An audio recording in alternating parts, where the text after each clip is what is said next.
ঈদের তুমুল আনন্দ ও প্রবল ব্যস্ততা শেষে পুরো বাংলাদেশই তখন ঘুমিয়ে।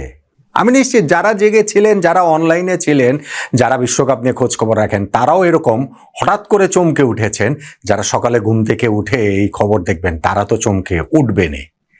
আর্জেন্টিনার বিশ্বকাপ স্কোয়াড ঘোষণা করা হয়েছে।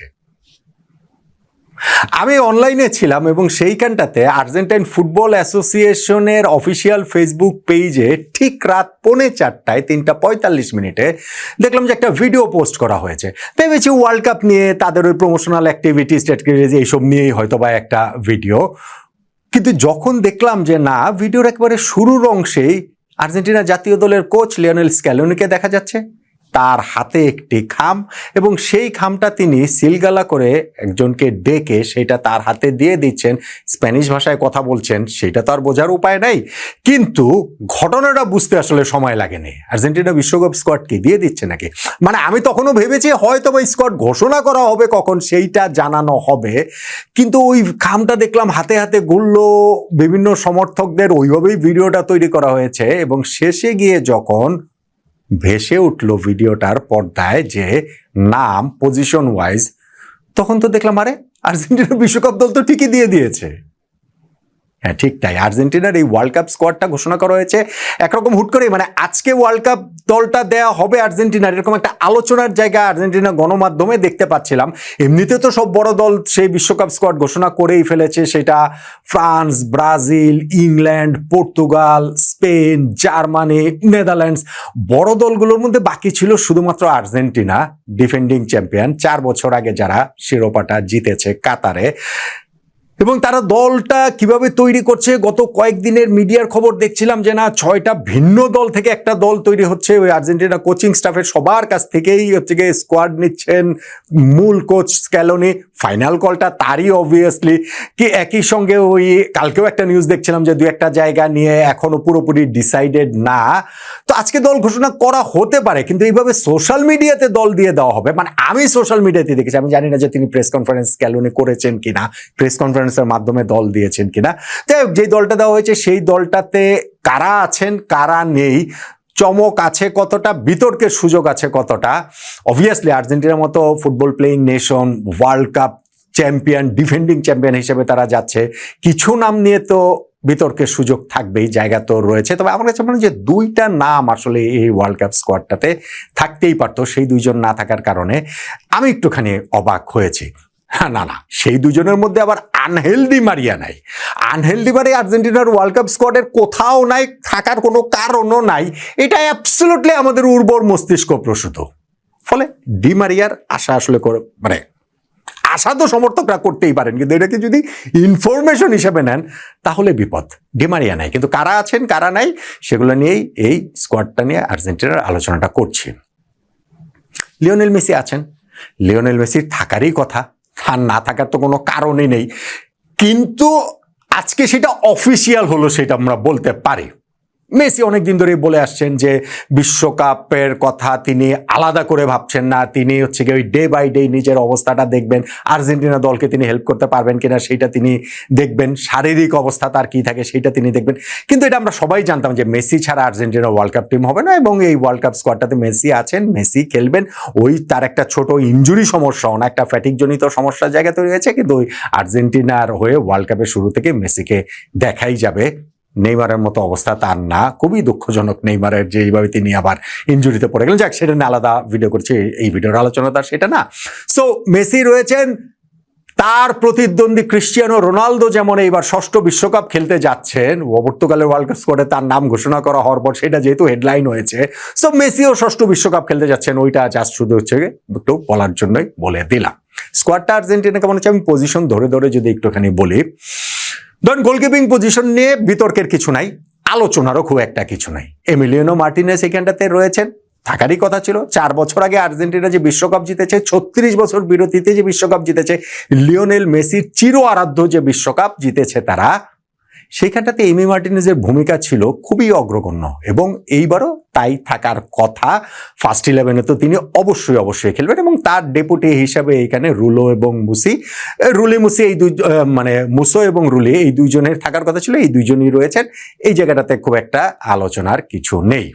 কিন্তু ডিফেন্স আলোচনার জায়গা আছে, বিতর্কেরও জায়গা আছে, এবং এইখানটাতে মার্কোস আকুনা, স্পেশালি সেনেসি নিজেকে আসলে আনলাকি ভাবতেই পারেন। আর্জেন্টিনা তাদের ডিফেন্ডার নিয়েছেন স্কোয়াডে লিওনেল স্কেলোনি 8 জন। এইটা আমার একটা প্রথম কোয়েশ্চেনের জায়গা। ওয়ার্ল্ড কাপ স্কোয়াড যদি আপনি দেখেন, বেশিরভাগ দলেরই কিন্তু ডিফেন্সে তারা 9 জন নিয়েছেন, সেন্ট্রাল ডিফেন্সেই 5 জন নিয়েছেন, এরকম দল সংখ্যা অনেক রয়েছে। ওয়ার্ল্ড কাপ স্কোয়াড যেহেতু এখন 23 জন থেকে 26 জন, 3টা এক্সট্রা স্পট রয়েছে, সেই জায়গাটাতে একটা এক্সট্রা ডিফেন্ডার নিয়ে যাওয়াটা কথাই। 23 জনে যখন স্কোয়াড হতো তখনই ডিফেন্সে 8 জন থাকাটা এক ধরনের অবধারিত ছিল, প্রত্যেকটা পজিশনের একটা বিকল্প ধরে ধরে। কিন্তু এইখানটাতে 8 জন ডিফেন্ডারই আর্জেন্টিনা নিল, 9 নাম্বার জন নিল না। সেইখানটাতে সেন্ট্রাল ডিফেন্সে যে 4 জন নেওয়া হয়েছে, Lisandro Martinez, Cristian Romero, Otamendi এবং বালের্দি। তার মধ্যে প্রথম 2 জন লিচা এবং রোমেরো তারাই ফার্স্ট 11 খেলবেন। রোমেরো একটা ইনজুরি সমস্যা ছিল, কিন্তু তিনি তো থাকবেনই, বা মানে ওয়ার্ল্ড কাপের আগে ওই ইনজুরি থেকে সেরে ওঠারই তার কথা, ওই শিডিউল অনুযায়ী রয়েছেন। সো লিচা এবং রোমেরোর পার্টনারশিপ, ব্যাকআপ হিসাবে বালের্দি এবং ওতামেন্দি রয়েছেন। কিন্তু মার্কোস সেনেসিকে নেওয়া হয়নি। ইংলিশ প্রিমিয়ার লিগের ক্লাব বোর্নমাউথে এই সিজনটা তার দুর্দান্ত কেটেছে, বোর্নমাউথও এই সিজনটা খুব ভালো খেলেছেন, এবং সেইখানটাতে সেনেসির রোলটা খুবই গুরুত্বপূর্ণ ছিল, এবং আর্জেন্টিনার ওয়ার্ল্ড কাপ স্কোয়াডে তিনি থাকবেন ওইটা একরকম নিশ্চিত বলেই ধরে নেওয়া হয়েছিল। কিন্তু ফাইনালে গিয়ে তাকে রাখা হলো না, হয়তো একটা ডিফেন্ডার কম নেওয়ার কারণে। এইটা আসলে একটুখানি ডিবেটেবল বলে আমার কাছে মনে হয়। আর তাদের যে সাইড ব্যাক 2 সাইডে, এইখানটাতে গত 4 বছর আগের কাতার ওয়ার্ল্ড কাপে খেলা সেই মন্তেল, মলিনা, তাগলিয়াফিকো, তারা তো এখানটাতে রয়েছেনই। মেদিনাকে এখানে নেওয়া হয়েছে, বাদ দেওয়া হয়েছে মার্কোস আকুনাকে, যিনি 4 বছর আগের সেই ওয়ার্ল্ড কাপ উইনিং টিমটাতে ছিলেন। বাট স্টিল আকুনা আমার কাছে অত বড় নেম ওমিশন না যে না ঠিক আছে তাকে বাদ দেওয়া হয়েছে সেটা নিয়ে তো কিছু, কিন্তু সেনেসিকে আসলে রাখাটা যেতেই পারত। এবার আসুন মিডফিল্ডে। আর্জেন্টিনার এই মিডফিল্ডটাও ভীষণ ভীষণ রকমের স্ট্রং। সেই জায়গাটাতে তারা 7 জনকে নিয়েছে। গত ওয়ার্ল্ড কাপ উইনিং টিমটার যে ট্রায়ো, সেই রদ্রিগো ডি পল, এনজো ফার্নান্দেজ এবং ম্যাকালিস্টার, এই 3 জন তো রয়েছেনই। ফার্স্ট 11এও হয়তো এই 3 জনই খেলবেন। সঙ্গে Giovanni Lo Celso, Leandro Paredes, এবং এইখানটাতে নেওয়া হয়েছে গিয়ে ভ্যালেন্তিন বার্কোকে। ভ্যালেন্তিন বার্কো থাকেন কি থাকেন না এইটা নিয়ে কিন্তু একটা আলোচনার জায়গা ছিল, যদিও তিনি আর্জেন্টিনা টিমের সাম্প্রতিক সময়ে খুব ভালো খেলেছেন, এবং সেই ভালো খেলার প্রতিদানই তিনি পেয়েছেন যে আর্জেন্টিনার চূড়ান্ত স্কোয়াডটাতেও তাকে রাখা হয়েছে। এবং আরেকজন যে মিডফিল্ডার এইখানটাতে, সেখানে থেকে এসেকিওল প্যালাসিওস, তিনিও আছেন। ফলে এই মিডফিল্ডের যে জায়গাটা ভেরি স্ট্রং, কোনো ডাউট নাই। কিন্তু এখানে 2টা নাম নাই। নাম্বার 1 ফ্রাঙ্কো মাস্তান্তুয়ানো, রিয়াল মাদ্রিদে খেলা এই মিডফিল্ডার, যেই মিডফিল্ডারকে আর্জেন্টিনার নেক্সট জেনারেশনের পোস্টার বয় হিসেবে ভাবা হতো বছর খানেক আগেও। কিন্তু এই যে রিয়াল মাদ্রিদে গিয়েছেন, সিজনটা তত ভালো কাটেনি, এই কস্ট দিয়ে, এইটার মূল্য চুকিয়ে তাকে আসলে ওয়ার্ল্ড কাপ স্কোয়াড থেকে ঝরে পড়তে হলো। মাস্তান্তুয়ানোর না থাকাটা এটা তার জন্য নিশ্চিতভাবে হার্ট ব্রেকিং। এবং আরেকজন যে এমিলিয়ানো বুয়েন্দিয়া, তার না থাকাটার ভাই আমি কোনো ব্যাখ্যাই পেলাম না, এইটা আমার কোনো হিসাবেই আসলে আসলো না। বুয়েন্দিয়া এই সিজনে অ্যাস্টন ভিলায় হয়ে ইংলিশ প্রিমিয়ার লিগে যেই খেলাটা খেলেছেন, অ্যাস্টন ভিলা ইংলিশ প্রিমিয়ার লিগে তারা 4 নম্বরে থেকে শেষ করেছে, ইউরোপা লিগ তারা জিতেছে, সেই ইউরোপা লিগের ফাইনালেও গোল করেছেন। বুয়েন্দিয়া একজন অল অ্যাকশন মিডফিল্ডার এবং দুর্দান্ত তিনি ফর্মে রয়েছেন, তাকে ওয়ার্ল্ড কাপ স্কোয়াড থেকে না রাখাটা আমার কাছে মনে হয় সবচেয়ে বড় চমক। এবং আর্জেন্টিনার সমর্থকদের জন্য আমি জানি না, তাদের জন্য হয়তোবা সবচেয়ে বড় হতাশার জায়গাও এটা যে বুয়েন্দিয়াকে ওয়ার্ল্ড কাপ স্কোয়াডটাতে রাখা হয়। আমি আবার বলছি, আর্জেন্টিনার মিডফিল্ডটা স্ট্রং, ভেরি স্ট্রং, যেই নামগুলো আমি বললাম, যেই 7টা নাম আমি বললাম, কিন্তু বুয়েন্দিয়ার জায়গাটা লিওনেল স্কেলোনি এখানটাতে কোনো একভাবে দিতে পারলেন না। এইটা আসলে ডিবেটেবল বলেই আমার কাছে মনে হয়।